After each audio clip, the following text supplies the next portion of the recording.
What's up, my SHAREfactory chaos? This is your King of Knife, this is Tommy X Turk, and I want to talk about the importance of costumes in fighting games and why I think they should be put and implemented.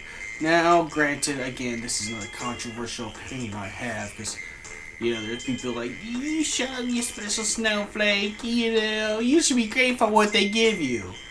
But I've noticed not all games, because Street Fighter V has done well with actually putting different costumes. I mean, sure, it's microtransaction. If you don't have enough fight money, then you're going to drop a $4 or $5 on a costume that you want to play as. But at least, say what you want, at least it's still costumes. You know, at least it's still costumes. But the problem with most fighting games, at least the big three offenders would be Marvel vs. Capcom Infinite, Dissidia NT, I hate Dissidia because I love Dissidia NT, Dragon Ball FighterZ, which is sadly dead now, possibly because of this, you know, thing. But, you know, those are the three offenders, is Marvel vs. Capcom Infinite, Dissidia NT, Dragon Ball FighterZ. I think if they would have added more costumes, at least they'd at least hold people up before characters come out. You know, don't get me wrong, the online of each game is good. Well, except for Marvel vs. Capcom Infinite. And Dissidia has lag issues when it comes to internet and stuff like that. So I understand a little bit why that's kind of dropped off a little bit. I love Dissidia NT. In fact, that's the game I really wanted to get pro in. I'm just saying, you know, but Dissidia NT is still going on because they got 2 more characters left. And they put some new stuff in there. I would at least say that, and I'm thankful. But I think the reason why fans want costumes and stuff like that is because you can customize it and play the versions of the characters you like.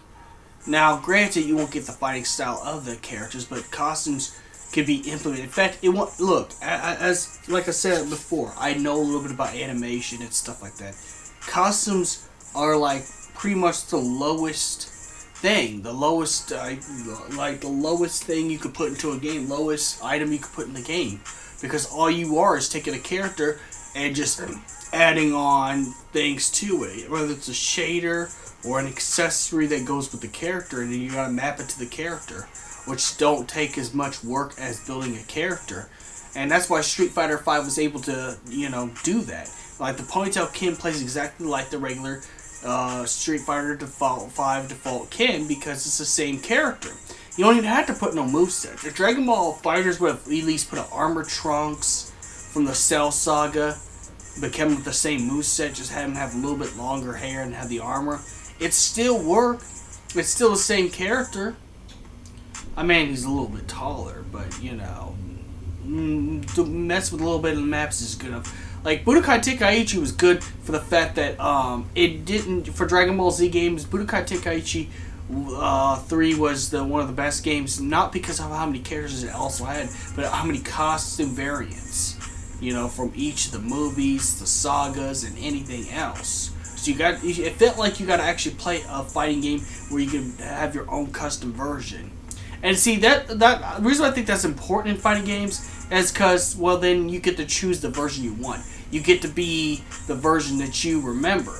Like with Dissidia NT, what I liked is they got the Advent Children Cloud for people who like the Advent Children style, and then they got the original purple FF7 PlayStation 1 look, and then the Final Fantasy VII Remake 2015 trailer look, and that's good. But where's our Kingdom Hearts Cloud?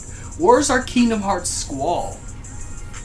Where's our Chaos Incarnated Garland? You know, where's our SNES look for Cecil? And I gotta say the same thing with Fighters as well. It's like, you know, maybe a reskin of Super Saiyan Vegeta. Now, besides me rambling about the stuff I want, besides just the fighting game community, have you ever noticed that most popular games have this one thing going for it? Stuff like Fortnite, Overwatch, League of Legends. What makes those games popular besides that MOBAs are the end thing with people nowadays is the fact that you could buy skins. So it feels like you have your own experience. You know, it's just like buying new clothes. When you buy new clothes for the purpose of, you know, being able to customize yourself, and you like that. Why do you think most popular games have a customization option? Because people like that. It feels kind of a thing. And maybe not, I wouldn't say it's customization, because it's still the character with their own stuff, but you get to choose a variant you like, which actually shows more personality in the fighting game character than just have a bland, you pick this character, I pick this character because he's cool looking, you know, or he's top tier. But you get to pick the variant you want, and that's kind of what, and I think that's the thing that fighting games are missing. I think fighting games are missing that thing, because I think fighting games are missing that. And if we went back to put it back in, now Dissidia NT does have costumes. They do have alternate costumes you can get in the shop. They did what Street Fighter did, except they don't microtransaction costumes, which thank goodness. But the problem with Dissidia NT's case is that there's no new costumes. There's no, you know, even if you have to buy a costume pack like you did the weapons pack. They got a weapons pack for different weapons, but no costume pack as of now. And it's like, you know, and and the worst part is they promised us it. They promised us a costume pack. They promised, you know, at least let us know when it's gonna happen.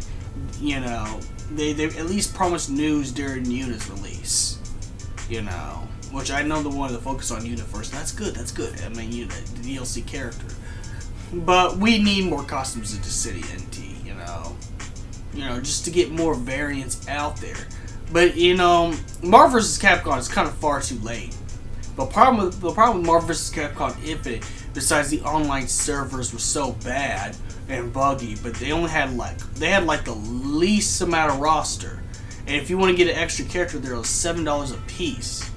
You know, sure, say what you want about Dissidia NT and Dragon Ball FighterZ, but at least characters were at least $5, as they should be.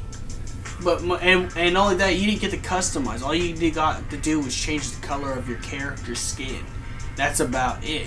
You didn't get no actual costume for your characters in Marvel vs. Capcom Infinite, and that's why it fell through. And I think Dragon Ball FighterZ would actually come back a little bit more if they throw costumes. You know, alternate costumes for Goku and Vegeta, and Trunks, and all that. You don't even need to make a character slot. Just put costumes. All it is just a reskin. It does the same thing. It's no different than Overwatch characters. Where, yeah, you can play the witch version of Mercy, but at least the witch version of Mercy is, I don't know, freaking Mercy. And, you know, it's still the same character that you played as. It's the same character you main. Just like I said with the ponytail kid from the Street Fighter Alpha series. You know, it's the same one as the one you see in the initial 5 design, you know, so it's like, it's not like it can't be done. It can. That's the thing.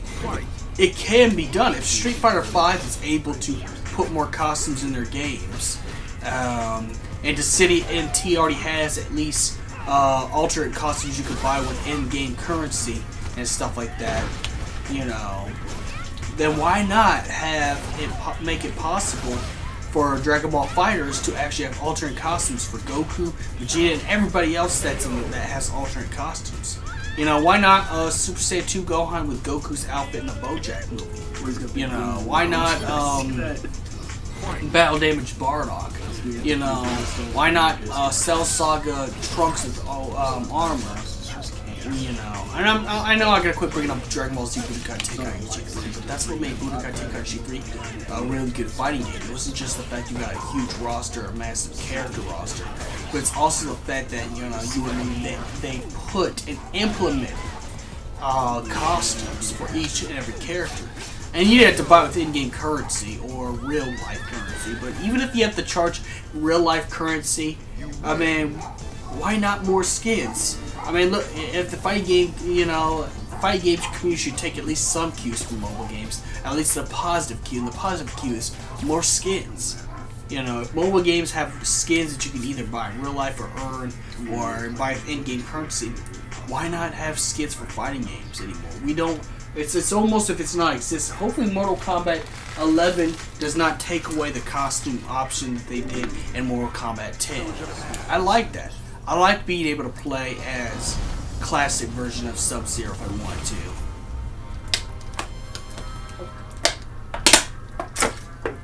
I like being able to play the classic versions if I want to, or different variants. I think costumes are important in fighting games for the reason that it feels like, it shows what kind of fan you are of the character. To show you when you play this and that game. Like, you played Classic Reed, then you like Street Fighter 2. You grew up playing Street Fighter 2, which will be a conversation starter. But the most important thing is, we need more costumes in 2019 fighting games. That's all I gotta say. More costumes. And may the crystal be with you. We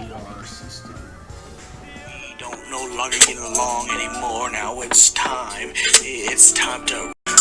We need some space from you. I need space from you, girl. The Final Fantasy Ultimania guide. This will actually pretty much tell you everything about the Final Fantasy universe. This is Volume 2, which contains the games of 7, 8, and 9. And the first one contains the ones before that. It has like artwork, guides, everything, even the original artwork, the universe, the story, everything is supposed to be. Everything that's in the Final Fantasy universe is in these guides. So don't forget to go to Barnes & Noble and pick yourself up the Final Fantasy Ultimania.